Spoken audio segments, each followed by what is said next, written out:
Assalamualaikum warahmatullahi wabarakatuh. Selamat pagi kepada Bapak Mudaim MSI selaku dosen pengampu teori kepribadian dan selamat pagi teman-teman semua. Pada kesempatan ini saya Ocha Angelita dengan NIM 211300001 selaku moderator. Di sini kami ingin mempresentasikan hasil tugas kami yang kami beri judul Teori Kepribadian Psikoanalisa. Sebelum itu, saya ingin memperkenalkan anggota dari kelompok kami. Yang pertama ada Maya Riswana, yang kedua ada Anissa Yoga Pratiwi, yang ketiga ada saya Ocha Angelita, yang keempat ada Oktavia Pujiasi, dan yang kelima ada Cahya Yulia Putri, dan yang terakhir adalah Dwi Cahyo Wibowo. Baiklah, pembahasan pertama akan langsung dijelaskan oleh Dwi Cahyo Wibowo. Untuk Dwi Cahyo Wibowo, dipersilakan.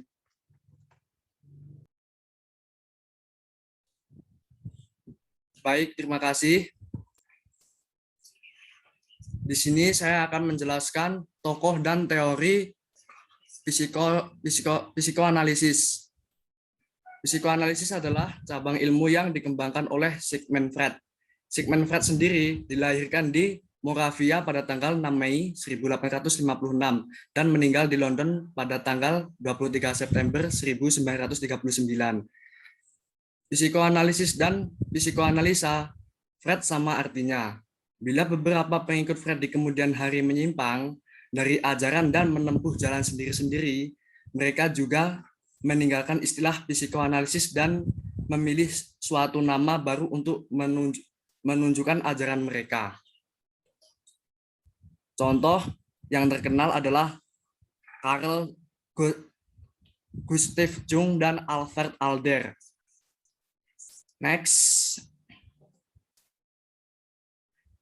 Teori Sigmund Freud sendiri memiliki peran penting dari ketidaksadaran beserta insting-insting seks dan agresi yang ada di dalamnya dalam pengaturan tingkah laku. Menjadi karya. Temuan monumental Freud sistematik yang dipakai Freud dalam mendeskripsi kepribadian menjadi 3 pokok, yaitu struktur kepribadian, dinamika kepribadian, dan perkembangan kepribadian. Next. Dan materi yang kedua akan dibacakan oleh Cahya. Untuk Cahya dipersilakan.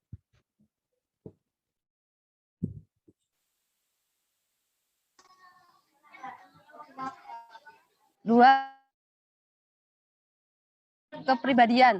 Freud membagi struktur kepribadian ke dalam 3 komponen, yaitu id, ego, dan superego. Perilaku seseorang merupakan hasil dari interaksi antara ketiga komponen. 1.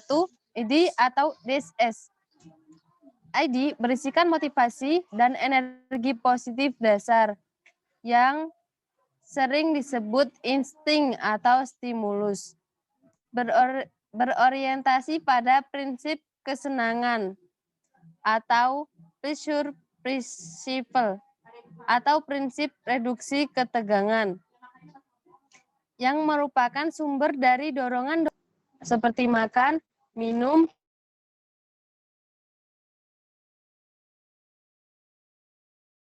merujuk pada pencapaian kepuasan yang segera, dan id orientasinya bersifat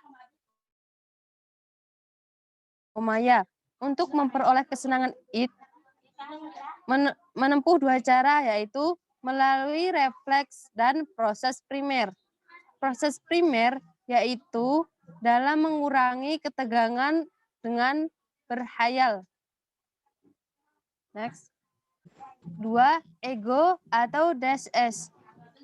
Peran utama dari adalah membagi sebagai media atau yang menjambak antara id dengan kondisi lingkungan atau dunia luar dan berorientasi pada prinsip kepuasan ego berdasarkan pada proses sekunder, yaitu berpikir realistik dan berpikir rasional. Dalam upaya memuaskan dorongan, ego sering bersifat pragmatis, kurang memperhatikan nilai atau norma, atau bersifat hedonis, realita atau realita prinsipal. 3. Superego atau des Iber Eis. Superego merupakan cabang dari moral atau keadilan dari kepribadian, yaitu mewakili alam ideal daripada alam nyata, serta menuju ke arah yang sempurna yang merupakan komponen kepribadian dengan standar atau norma masyarakat mengenai baik dan buruk, benar dan salah. Karakteristik sistem kepribadian menurut Freud. ID.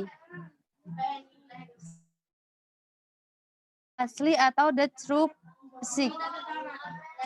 Sebagai subjektif atau tidak mengenal yang terdiri dari insting-insting dan gudangnya atau reservoir energi psikis yang digunakan ketiga sistem kepribadian.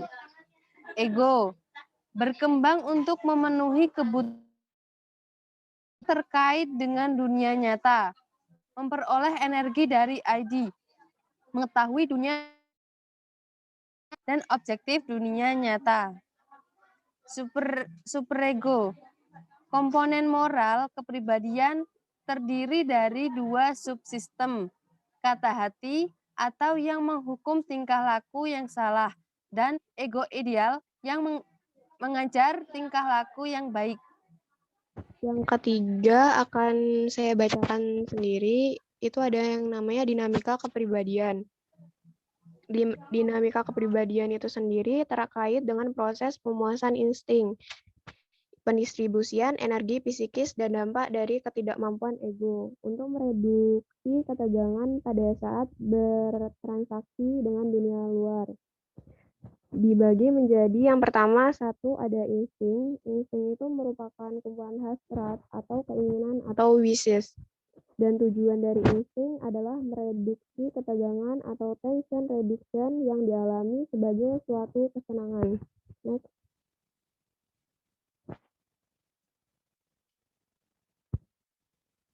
Nah, ada jenis-jenisnya. Yang jenis-jenis mekanisme pertahanan ego, yaitu ada represi, 2 produksi, yang ketiga pembentukan reaksi atau reaction formation, yang keempat ada pemindahan objek atau displacement, yang kelima ada vaksasi, 6 regresi, 7 rasionalisasi, yang kedelapan ada sublimasi, dan yang terakhir ada identifikasi.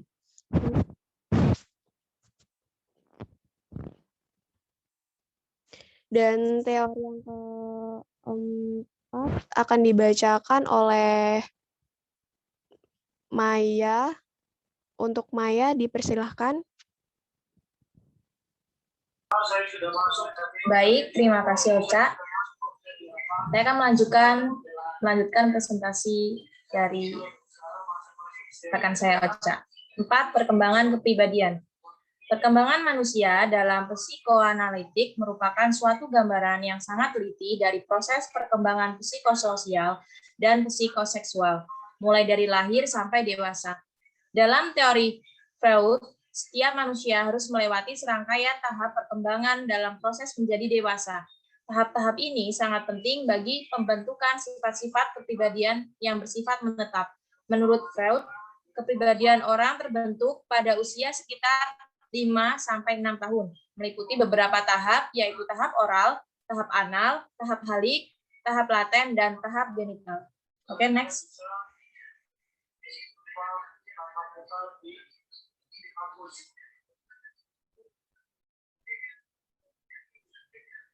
Tahapan-tahapan perkembangan, yaitu ada 5. Yang pertama tadi sudah saya jelaskan, ada tahap oral.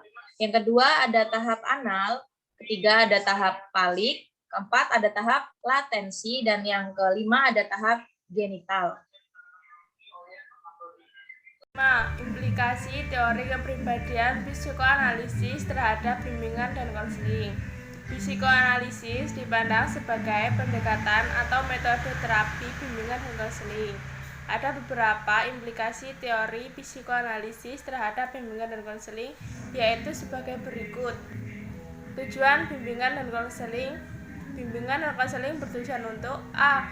Memperkuat ego sehingga mampu mengontrol dorongan-dorongan intrinsik. B. Meningkatkan kemampuan individu dalam bercinta dan bekerja. 2. Metode bimbingan dan konseling yang menjadi fokus utama bimbingan dan konseling adalah referensi yang tidak terpecahkan dengan cara menganalisa pengalaman masa lalu pasien. Beberapa metode yang dapat diterapkan yaitu 1. Asosiasi bebas. Klien diminta untuk mengatakan atau mengungkapkan apa saja yang berada dalam pikirannya atau perasaannya. 2. Analisis mimpi. Untuk menelusuri akar masalah yang dialami klien dapat dengan cara mengungkapkan isi mimpinya. Karena ketika tidur, maka keadaan ego menjadi lemah untuk mengontrol dorongan-dorongan ide atau hal-hal yang tidak disadari sehingga dapat mendesak ego untuk memuaskannya. 3. Intervensi. Setelah masalah pasien diketahui secara jelas, kemudian konselor mulai mengintervensi masalah klien dan terdorong untuk mengakui ketidaksadarannya baik terkait dengan pikiran, kegiatan, atau keinginan-keinginannya. 4. Presentasi. Jika pasien dipicu oleh ketidaksadaran dan pertahanan diri yang terancam, resistensi klien dinyatakan dalam banyak cara, seperti tidak menepati janji, menolak intervensi, dan banyak menghabiskan waktu untuk diskusi. 5. Transferensi. Transferensi terjadi ketika klien merespon analisa konselor sebagai figur orang tua. Respon ini bisa bersifat positif dan juga bisa negatif, tergantung pada suasana emosional yang dialaminya. Oke, terima kasih atas Cahyo, Okta, Nisa, Cahya, dan Maya telah menjelaskan presentasi materi tadi. Dan kesimpulan dari materi kelompok kami yaitu yang pertama ada kepribadian seseorang relatif konstan atau yang disebut juga dengan namun dalam kenyataan sering ditemukan bahwa perubahan kepribadian dapat mungkin terjadi, terutama dipengaruhi oleh faktor lingkungan dan faktor fisik. Yang kedua itu psikoanalisis adalah cabang ilmu yang dikembangkan oleh Sigmund Freud dan para pengikutnya sebagai fungsi dan perilaku psikologis manusia. Dalam cangkupan yang luas, psikoanalisis ada setidaknya 20 orientasi dalam cakupan orientasi teoritis yang mendasar dan teori tentang pemahaman aktivitas mental manusia dan perkembangan manusia. Yang terakhir ada psikoanalisis dipandang sebagai pendekatan metode terapi atau bimbingan dan konseling. Dan sekian presentasi dari kelompok kami ucapkan terima kasih dan mohon maaf apabila ada kesalahan. Saya selaku moderator, saya mohon maaf dan kami akhiri. Wassalamualaikum warahmatullahi wabarakatuh. Waalaikumsalam warahmatullahi wabarakatuh.